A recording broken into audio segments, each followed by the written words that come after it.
Hi there, I'm Marlene, and my family didn't just betray me, they tried to erase me.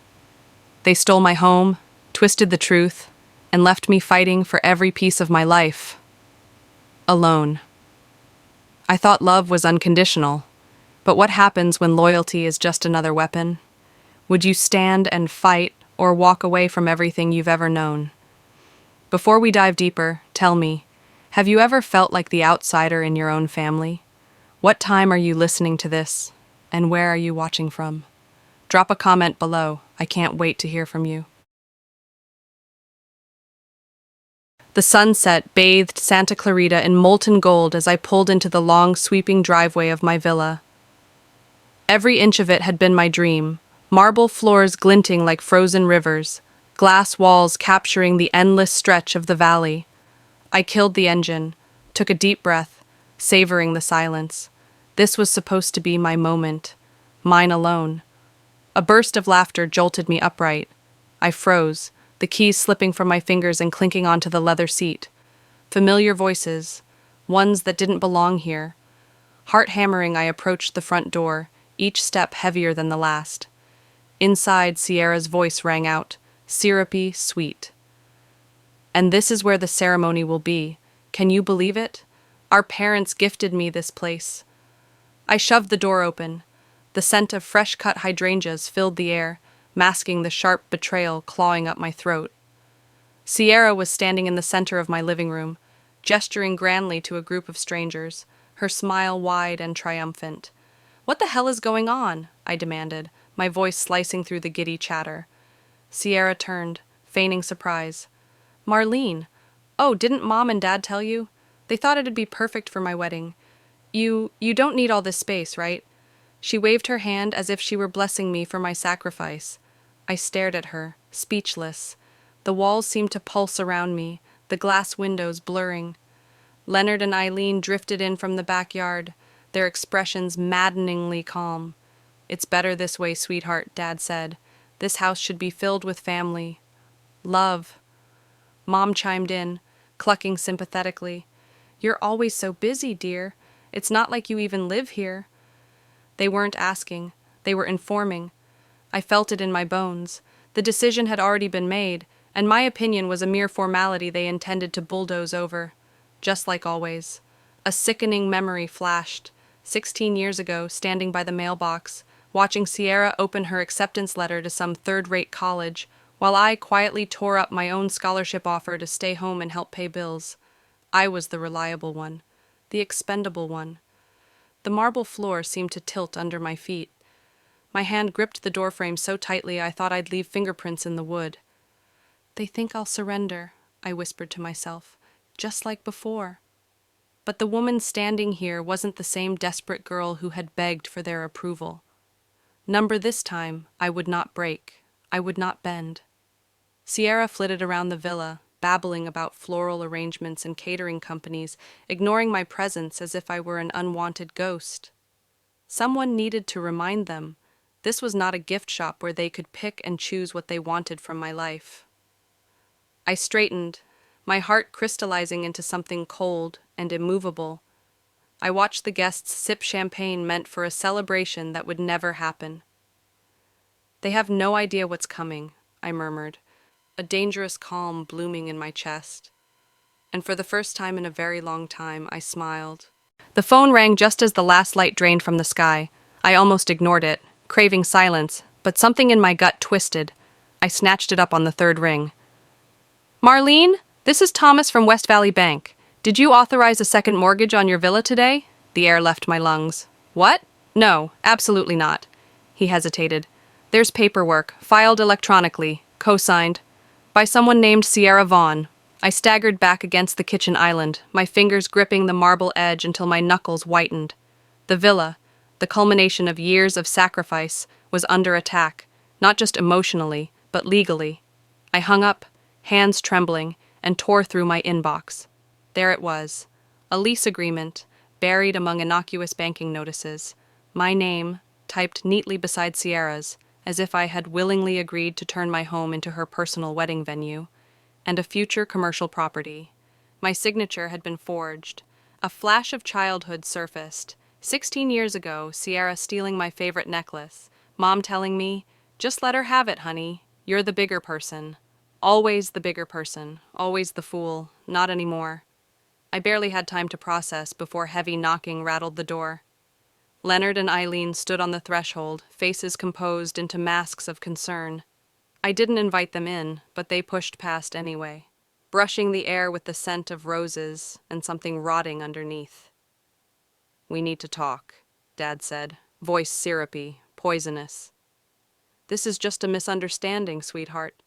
If you'll sign the documents properly, everything will be smooth." "For tax purposes," Mom added brightly.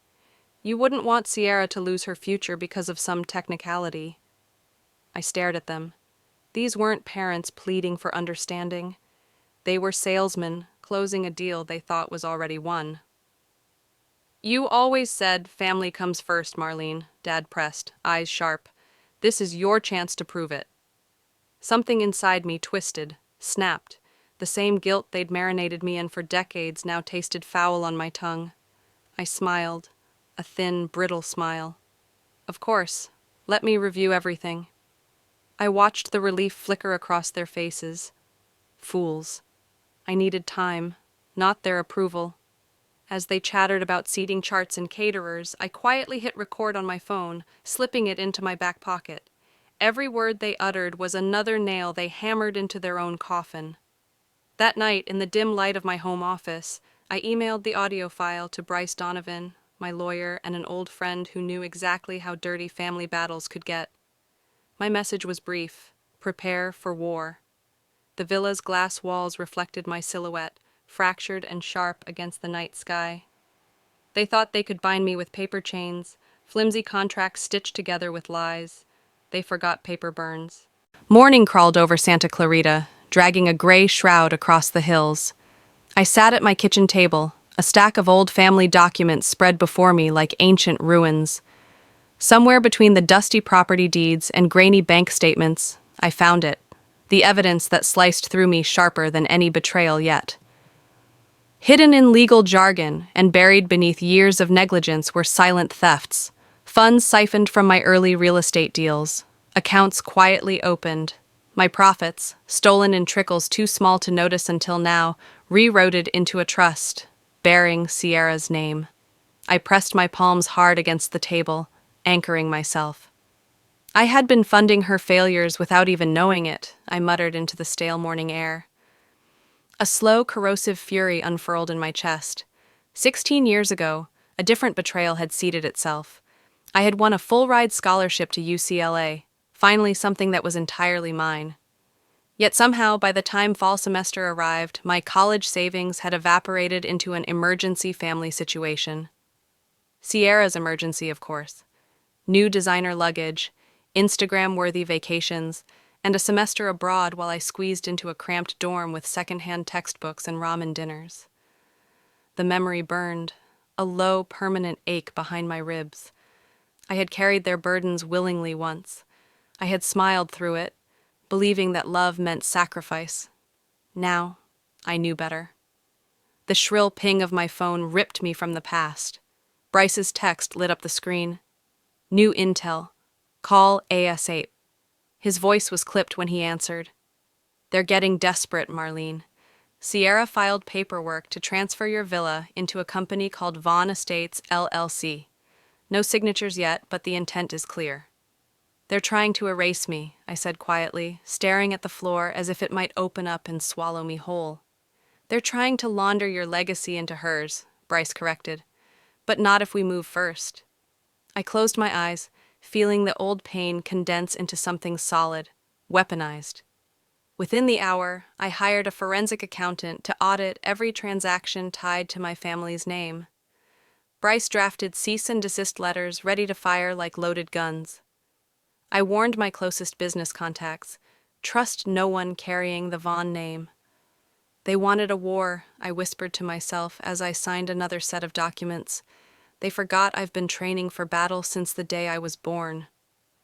Late that afternoon, as the villa's heavy windows trembled in a rising wind, an anonymous email landed in my inbox. "They're not finished. The family has one last move.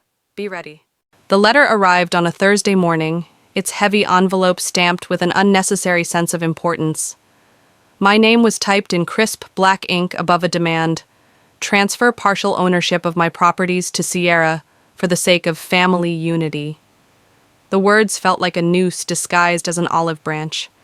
They thought a piece of paper would undo me, that the girl who once stayed silent in the corner would still be there, waiting to please them.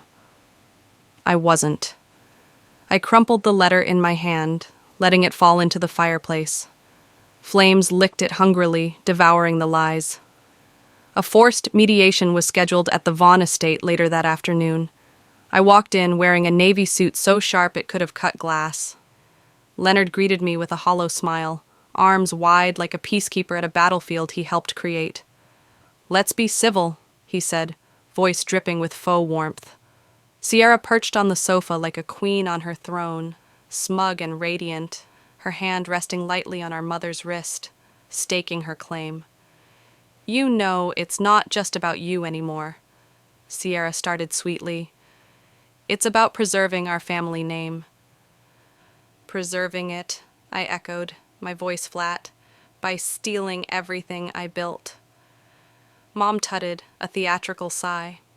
"Marlene, honey, sometimes sacrifices must be made for the greater good." I wanted to laugh.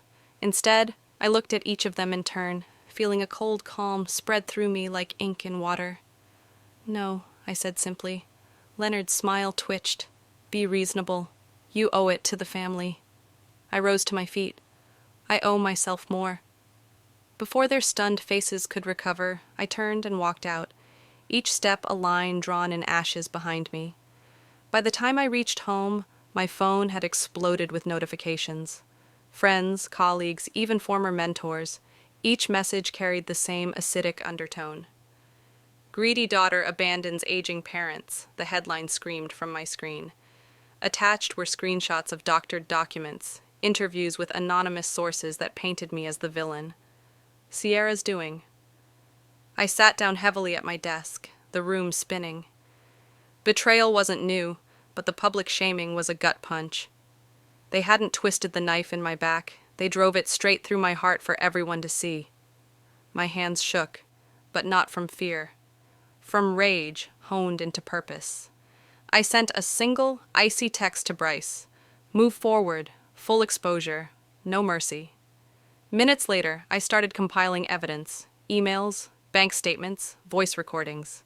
Truth was no longer a luxury. It was my sword. As twilight bled across the valley, I stepped onto my front porch for air. That's when I saw it. A black SUV parked across the street, engine idling low, windows tinted darker than night. Watching, waiting.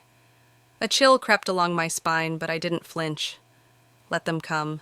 The morning was still when I finally slid the folder across the polished oak desk, heart steady, mind sharper than it had ever been. Inside that folder were the cracks in the fortress Sierra had so carefully built: bank statements, email trails, forged signatures. A secret account tied to Sierra, masked under layers of fake consulting fees and family investments, siphoning money like a leech. Funds meant for the family estate, my estate, stolen under my nose while they smiled at Sunday brunches and called me our little workhorse. I wasn't angry anymore. Rage was a fire that burned out quickly. What remained was cold, methodical purpose. Each document I unearthed felt like pulling another rotten plank from their collapsing ship. The meeting I arranged at the estate carried the false promise of peace. Sierra showed up dressed in smugness, heels clicking against the marble like war drums. Leonard and Eileen followed behind, stiff and tight-lipped, but I could see it, the panic starting to leak through the cracks. "Marlene, darling," Sierra purred, sitting primly across from me. "Ready to make amends?" I smiled back, all teeth. "I am." I let them stew through pleasantries, pretending to hesitate. Then, casually, I opened the folder. Sierra's face didn't change immediately. It took a few seconds for the words to register, for her eyes to flick across the damning evidence. Her fingers curled slightly, knuckles whitening. Leonard cleared his throat, trying to regain footing. I'm sure there's an explanation for all this. I cut him off. Oh, I'm sure there is. I'm just not interested in hearing fairy tales today. Eileen faltered, her gaze flitting helplessly between me and the papers, the weight of guilt finally sinking into her expression. Sierra, however, recovered fast. Too fast. These are private matters, Sierra said sharply. Family doesn't air dirty laundry. You made it public when you dragged my name through the mud, I said evenly. Now you get to sit in the mess you made. The tension in the room was electric, humming along my skin like a storm about to break. I leaned in slightly, voice dropping into something lethal. This is your last chance. Keep pushing, and I won't just expose you to the family. I'll take this to the press, to the authorities, to everyone you're trying so hard to impress. Sierra's smile cracked, just for a fraction of a second. Then she leaned closer, her voice a silk-coated knife. Then you better be ready for war, she whispered. I didn't flinch, didn't blink. For the first time, she realized she wasn't the one setting the rules anymore. I woke up to the news like a slap across the face. Sierra had filed a lawsuit against me. Defamation, harassment, words that clawed at my throat as I read them. She wasn't just fighting dirty anymore. She was trying to bury me, suffocate the truth under layers of legal intimidation. The air in my home felt heavier, colder, like the walls themselves were closing in. Bryce called almost immediately. His voice was calm but clipped, the underlying urgency unmistakable. This is a power play, a messy one, but it's designed to make you fold. I wasn't going to fold. I met the storm with a brittle smile and steady hands, gathering my files, my proof, my plan. The courtroom wouldn't scare me any more than the years of being overlooked had. Sierra had overplayed her hand. Desperation smelled stronger than victory. Leonard and Eileen's silence was short-lived.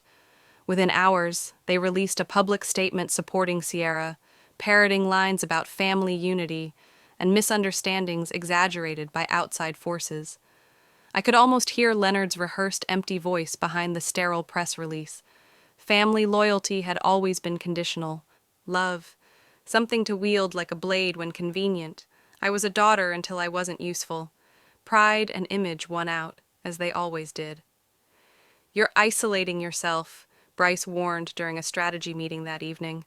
They want you to feel cornered. I leaned back in my chair, staring at the ceiling where a faint water stain marred the white. Good, I said. A cornered wolf bites hardest.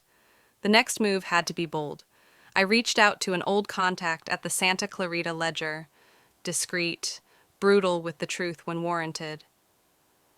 I didn't give my name. I didn't have to. The evidence spoke louder than any confession. It took less than 48 hours for the first article to hit. Sierra's financial manipulations, embezzlement, falsified documents, all meticulously laid out with enough redacted names to protect the innocent but hang the guilty out to dry. The fallout was instantaneous. Sierra's polished image cracked and crumbled under the weight of public scrutiny. News vans began circling her apartment complex. Friends she once paraded across social media quietly unfriended her. Business deals dissolved. The empire she tried to steal her way into collapsed faster than it was built. I stood by my office window late that night, watching the storm I'd unleashed sweep across the city like a cleansing fire. There was no satisfaction, not really, only grim necessity. The next morning, a plain white envelope waited at my doorstep, tucked neatly between bills and junk mail. No return address, no markings, just a slip of paper inside with a single typed line, "You think you've won. Think again." I stared at the words until they blurred, my fists tightening at my sides. This wasn't over. It was just the beginning. The air tasted of metal as I stepped into the office that morning. It should have been a regular day, deals to close, contracts to sign, but an icy knot had lodged itself deep in my gut. 10 days since Sierra's fall from grace, and the city still buzzed with rumors. I should have felt victorious. Instead, I felt watched. The call came in before noon. Bryce's voice was sharp, urgent. Marlene, there's an internal audit happening. Someone tipped them off, claiming you misappropriated client funds. I dropped my pen. The room tilted slightly, the edges blurring. It was Sierra. It had to be. She was trying to dismantle the very foundation I had built with blood and sleepless nights. They wanted to erase me, I whispered to no one, piece by piece. By the time I arrived at the office of our in-house legal counsel, the accusations were already spreading like wildfire. An anonymous email to the board, fabricated evidence, carefully staged to paint me as corrupt. I closed my eyes for a heartbeat, remembering 16 years ago, my mother standing in the doorway of my dorm, suitcase in hand, telling me they had decided Sierra needed the money more. That I'd figure it out, that was my place, to sacrifice, to be forgotten, not anymore. When I walked into the family intervention Sierra orchestrated that night, I already knew the script. The living room was packed, Leonard pacing like a caged animal, Eileen perched on the armrest, pale and stiff. Sierra smirked, as if she were about to deliver the killing blow. Eileen stood first. "Honey," she began, voice trembling, "maybe it's time you accepted some responsibility. For the family's sake." The room spun again, not from shock, but from the sheer weight of betrayal. My own mother siding with the architect of my ruin. I didn't raise my voice. I didn't cry. I simply said, "Family stabbed deeper than any enemy ever could." Eileen flinched, but the damage was done. Leonard mumbled something about needing to move forward. I didn't stay to hear the rest. Their words were ash in my ears. I wasn't broken. I was forging a weapon. Through Bryce's careful digging, I uncovered a secret Sierra thought she had buried deep. She had used Leonard and Eileen's home, their home, as collateral for a series of illegal private loans, risking everything under the guise of investments that had failed spectacularly. One strike. One precise, brutal strike. I gathered the documentation with hands steady as stone. I didn't need rage anymore. I needed precision. I needed to end this war with such finality that not even the memory of Sierra's schemes could crawl out from under the rubble. The courtroom was colder than I remembered. I sat quietly, documents tucked neatly into my briefcase, every contingency planned, every counterattack ready. Across the room, Sierra caught my gaze. Her eyes burned with a hatred so raw it almost scorched the air between us. She leaned over just enough for me to hear, her voice a poisonous whisper. "You won't survive this." I smiled without warmth. "You first," I murmured back. The courthouse smelled of dust and cold marble. I adjusted my jacket and stepped inside, the polished floors gleaming under the sterile lights. Today wasn't about winning, it was about surviving. Sierra sat across the aisle, stiff-backed and simmering, her lawyer whispering frantically into her ear. Leonard slumped beside her, a hollowed-out version of the man who once boomed laughter through our childhood home.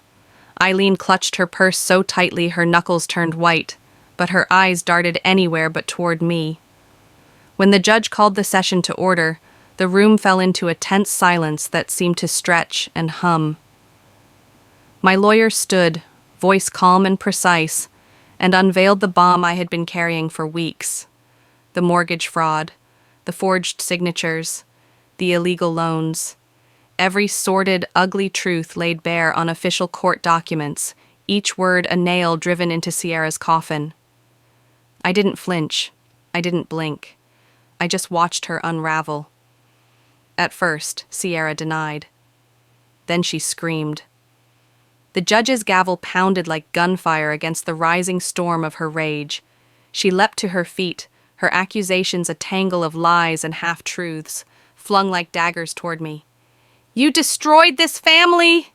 she shrieked, lunging across the table. I barely had time to react, before court officers rushed in, grabbing her arms, dragging her thrashing form away as she hurled venom at me. Threats, curses, things no courtroom could clean or erase. It wasn't just victory. It was survival painted in bruises and breathless gasps. The courtroom emptied slowly, a congregation of stunned faces peeling away one by one. Leonard stared after Sierra with something like grief, or maybe just the crumbling weight of realizing he'd chosen the wrong daughter. Eileen tried to smooth her hair, to smile for reporters waiting outside, but her facade cracked with every step. I stood alone, grounded not by pride, but by a deeper ache. The understanding that some wreckage couldn't be rebuilt. Some betrayals carved themselves too deep to forgive. Outside, the air was sharp against my skin, the late afternoon sun blinding after the courthouse gloom. I walked with my head high, each step an act of defiance against the ashes they had tried to bury me under.